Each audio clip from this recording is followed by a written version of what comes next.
അനുഗ്രഹിക്കപ്പെട്ട നല്ല സമയത്തിനായി ഞാൻ ദൈവത്തെ സ്തുതിക്കുന്നു, സ്തോത്രം ചെയ്യുന്നു. ദൈവവചനം ശ്രവിച്ചുകൊണ്ടിരിക്കുന്ന എല്ലാ ദൈവമക്കൾക്കും വീണ്ടും വരാമെന്ന് അരുളി ചെയ്തവനായ കർത്താവായ യേശു ക്രിസ്തുവിൻ്റെ ധന്യനാമത്തിൽ ഞാൻ എൻ്റെ സ്നേഹവന്ദനം അറിയിക്കുന്നു. ഇന്നത്തെ അല്പസമയത്തെ ചിന്തയ്ക്കായി 87 സങ്കീർത്തനം 7 വാക്യം നമുക്ക് വായിക്കാം. എൻ്റെ ഉറവുകളൊക്കെയും നിന്നിലാകുന്നു എന്ന് സംഗീതക്കാരും നൃത്തം ചെയ്യുന്നവരും ഒരുപോലെ പറയും. അനുഗ്രഹിക്കപ്പെട്ട ഒരു വേദവാക്യമാണ് നാം കേട്ടത്. ഉറവ എന്ന വാക്കിന് ദാഹം മാറ്റുവാനുള്ള വെള്ളം എന്നോ, നന്മകളുടെ ഉറവ എന്നോ, നമ്മുടെ ആത്മാവിന് സ്വസ്ഥത തരുന്ന പരിശുദ്ധാത്മാവോ എന്നോ അർത്ഥമുണ്ട്. ഒരു വ്യക്തി ഒരു കിണർ കുഴിച്ചു. വളരെ കഷ്ടപ്പെട്ടാണ് കിണർ കുഴിച്ചത്. എന്നാൽ ഉറവ കണ്ടെത്തിയില്ല. ഒടുവിൽ ആ കിണർ മണ്ണിട്ട് മൂടിക്കളഞ്ഞു. കാരണം വെള്ളമില്ലാത്ത കിണറിന് ജനം കൊടുക്കുന്ന പേര് പൊട്ടക്കിണർ എന്നാണ്. പൊട്ടക്കിണർ അനേകരെ കൊതിപ്പിക്കും. വെള്ളം ലഭിക്കുമെന്ന ആശ ജനത്തിൽ ഉണ്ടാക്കും എന്നതൊഴിച്ചാൽ ആ കിണറിന് അതിനേക്കാൾ ഒരു നന്മയും മറ്റുള്ളവർക്ക് കൊടുക്കുവാൻ കഴിയുകയില്ല. വളരെ അധ്വാനിച്ചാണ് കിണർ കുഴിച്ചത്. എന്നിട്ടും വെള്ളമുണ്ടായിരുന്നില്ല. കാരണം കിണർ കുഴിക്കുവാൻ തിരഞ്ഞെടുത്ത സ്ഥലം തെറ്റായ സ്ഥലമായിരുന്നു എന്നതാണ് അതിന് കാരണം. ഉറവുള്ള സ്ഥലം കണ്ടെത്തി അവിടെ കിണർ കുഴിച്ചാൽ വെള്ളം നിശ്ചയമായും ആ കിണറ്റിൽ നിന്നും ലഭിക്കും. നാം വായിച്ച വാക്യത്തിലേക്ക് നമുക്ക് മടങ്ങി വരാം. സങ്കീർത്തനക്കാരൻ്റെ ഉറവുകളെല്ലാം യഹോവയായ ദൈവത്തിൽ നിന്നാകുന്നു എന്ന് സകല മനുഷ്യർക്കും അറിയാം എന്നാണ് ആ വാക്യം സൂചിപ്പിക്കുന്നത്. കുറഞ്ഞ പക്ഷം സംഗീതക്കാർക്കും നൃത്തം ചെയ്യുന്നവർക്കും അത് അറിയാം എന്ന് സാരം. എല്ലാ നല്ല ദാനവും തികഞ്ഞ വരമൊക്കെയും ഉയരത്തിൽ നിന്ന് വെളിച്ചങ്ങളുടെ പിതാവെങ്കിൽ നിന്ന് ഇറങ്ങി വരുന്നുവെന്ന് യാക്കോബിൻ്റെ ലേഖനം 1 അധ്യായം 17 വാക്യത്തിൽ രേഖപ്പെടുത്തിയിരിക്കുന്നു.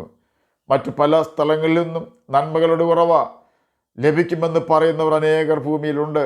എന്നാൽ സ്വർഗത്തിലെ ദൈവത്തിൽ നിന്നല്ലാതെ നന്മകളുടെ ഉറവ ലഭിക്കുകയില്ല എന്നതിന് തെളിവ് ഹോശയ്യ പുസ്തകം 2 അധ്യായം 8 വാക്യത്തിൽ നമുക്ക് വായിക്കുവാൻ കഴിയും. അവൾക്ക് ധാന്യവും വീഞ്ഞും എണ്ണയും നൽകിയതും ബാലിനു വേണ്ടി ഉപയോഗിച്ച അവളുടെ വെള്ളിയും പൊന്നും വർദ്ധിപ്പിച്ചതും ഞാൻ എന്ന് അവൾ അറിഞ്ഞില്ല.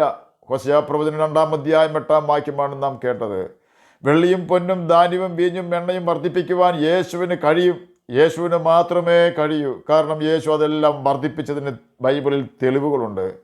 എന്നാൽ ഭൂമിയിലുള്ള മറ്റാരെങ്കിലും അങ്ങനെ വർദ്ധിപ്പിച്ചതായി കേട്ടുകേൾവി പോലുമില്ല. 5 അപ്പം കൊണ്ട് കർത്താവായ യേശു ക്രിസ്തു 5000 പോഷിപ്പിച്ചു. ഒരു കൊച്ചു മീനിൻ്റെ വായിൽ നിന്നും ചതുർദ്രഹ്മപ്പണം പത്രോസിനെ കൊണ്ട് കർത്താവ് എടുപ്പിച്ചു. ശൂന്യമായ പടക് കർത്താവായ യേശു ക്രിസ്തു നിറച്ചു കൊടുത്തു. അനേകർക്ക് രോഗസൗഖ്യം കൊടുത്തു. മരിച്ചവരെ ഉയർപ്പിച്ചു. മനുഷ്യൻ്റെ ദേഹത്തിനും പ്രാണനും ആത്മാവിനും ആവശ്യമായ സകല നന്മകളുടെയും നീരുറവ തുറക്കുവാൻ കർത്താവായ യേശു ക്രിസ്തുവിന് കഴിഞ്ഞിട്ടുണ്ട്. ഇപ്പോഴും അപ്രകാരം ചെയ്തുകൊണ്ടിരിക്കുന്നു. യേശു അനന്യൻ തന്നെയാണ്. എന്നാൽ ഇതിനേക്കാൾ എല്ലാം ഏറ്റവും ശ്രേഷ്ഠവും അനുഗ്രഹപ്രദവുമായ ഒരു ഉറവയാണ് ജീവൻ്റെ ഉറവ. ജീവൻ്റെ ഉറവ നിത്യജീവനെ സൂചിപ്പിക്കുന്നു.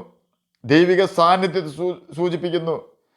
ആത്മീക അനുഗ്രഹവും പ്രത്യാശയും സമാധാനവും ജീവൻ്റെ ഉറവയായ കർത്താവായ യേശു ക്രിസ്തു മാത്രമേ നമുക്ക് നൽകുകയുള്ളൂ. ഒരു ദൈവമകളെയും സംബന്ധിച്ച് ദൈവിക സാന്നിധ്യം പ്രതികൂല സാഹചര്യങ്ങളെ അനുകൂലമാക്കുന്നതും ഹൃദയത്തിൻ്റെ വ്യതകൾ മാറി സ്വസ്ഥത നൽകുന്നതുമാണ്. ദൈവിക ഉറവിൽ വസിക്കുന്ന ഒരു വ്യക്തിക്ക് ആത്മീക വളർച്ചയുണ്ടാകും. ആ വ്യക്തി ആത്മീകമായി വളരുന്നു. നമ്മുടെ പ്രവൃത്തികൾ സാധ്യമായി തീരണമെങ്കിൽ ദൈവവചനം വായിക്കുകയും വചനത്തിൽ സന്തോഷിക്കുകയും വചനം അനുസരിക്കുകയും ചെയ്യണം. 1 സങ്കീർത്തനം 3 വാക്യത്തിൽ പ്രകാരം രേഖപ്പെടുത്തിയിരിക്കുന്നു. വചനം അനുസരിച്ച് വചനത്തിൽ സന്തോഷിക്കുന്ന വ്യക്തികൾ ആറ്റരികത്ത് നട്ടിരിക്കുന്നതും തക്കകാലത്ത് ഫലം കായ്ക്കുന്നതും ഇലവാടാത്തതുമായ വൃക്ഷം പോലെ ഇരിക്കും.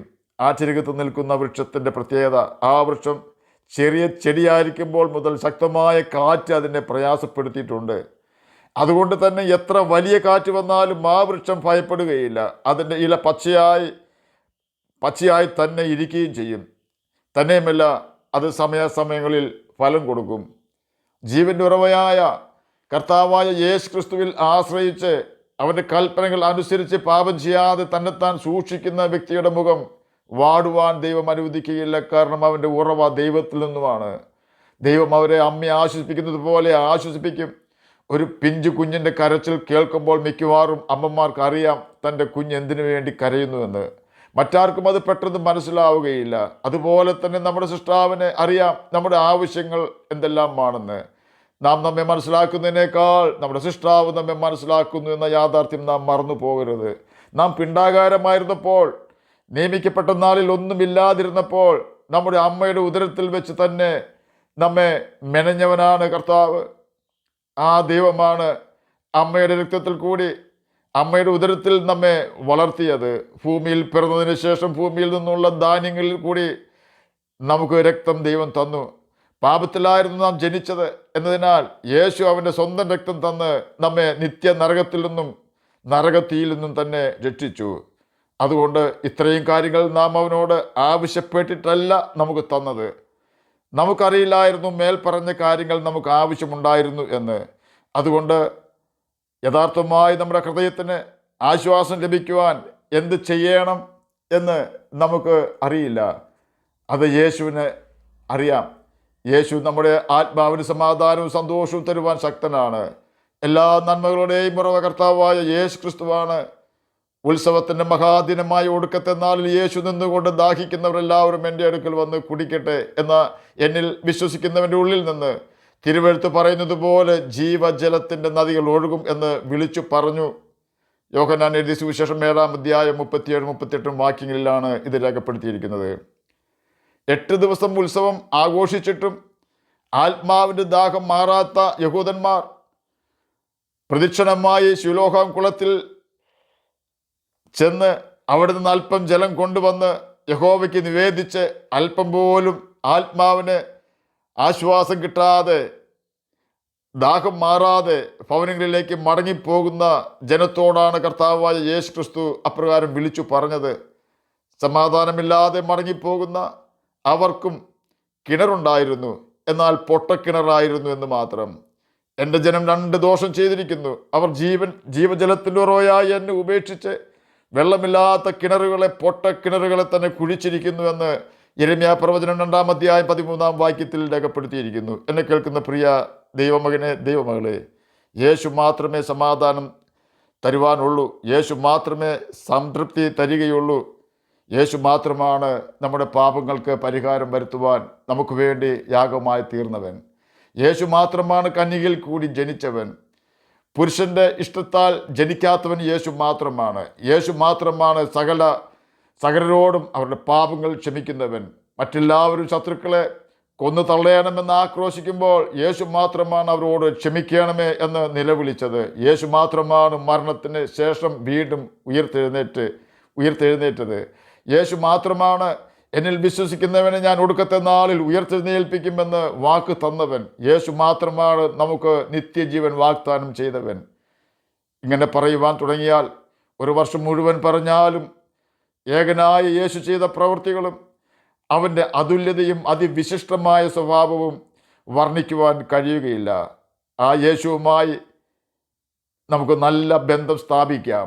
അതിനായിട്ട് അവൻ്റെ കൽപ്പനകൾ പ്രമാണിച്ചുകൊണ്ട് അവൻ്റെ സ്നേഹത്തിൽ നമുക്ക് വസിക്കുകയും നിത്യജീവൻ അവകാശികളായി തീരുകയും ചെയ്യാം. അതിന് കർത്താവ് നമ്മെ സഹായിക്കട്ടെ എന്ന് പ്രാർത്ഥിച്ചുകൊണ്ട് ഞാൻ എൻ്റെ വാക്കുകളിൽ നിന്ന് വിരമിക്കുന്നു. നമുക്ക് പ്രാർത്ഥിക്കാം. ഞങ്ങളെ സ്നേഹിക്കുന്ന സ്വർഗീയ പിതാവേ, നല്ല വചനത്തിനായി ഇങ്ങനെ സ്തുതിക്കുന്നു, സ്തോത്രം ചെയ്യുന്നു.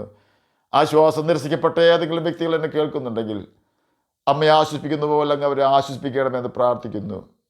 ലോകത്താലുള്ള കളങ്കം പറ്റാതെ വണ്ണം ഞങ്ങളെ തന്നെ സൂക്ഷിക്കുവാൻ അടിയനെയും അടിയനെ കേൾക്കുന്ന അങ്ങനെ കുഞ്ഞുങ്ങളെ സഹായിക്കുകയാണമേ. അങ്ങനെ വചനം വായിക്കുവാനും ഗ്രഹിക്കുവാനും അതിന് പ്രകാരം ജീവിപ്പാനും അടിയങ്ങളെ സഹായിക്കുകയാണമേ. പഠിക്കുന്ന കുഞ്ഞുങ്ങൾക്ക് പഠിക്കുവാനുള്ള ബുദ്ധിയും ജ്ഞാനവും ഓർമ്മശക്തിയും കൊടുത്ത് സഹായിക്കുകയാണമേ. പ്രാർത്ഥന കേട്ടതിനായി സ്തോത്രം. യേശുവിൻ്റെ നാമത്തിൽ തന്നെ ആമേൻ. കർത്താവ് എല്ലാവരെയും അനുഗ്രഹിക്കട്ടെ. സ്തോത്രം.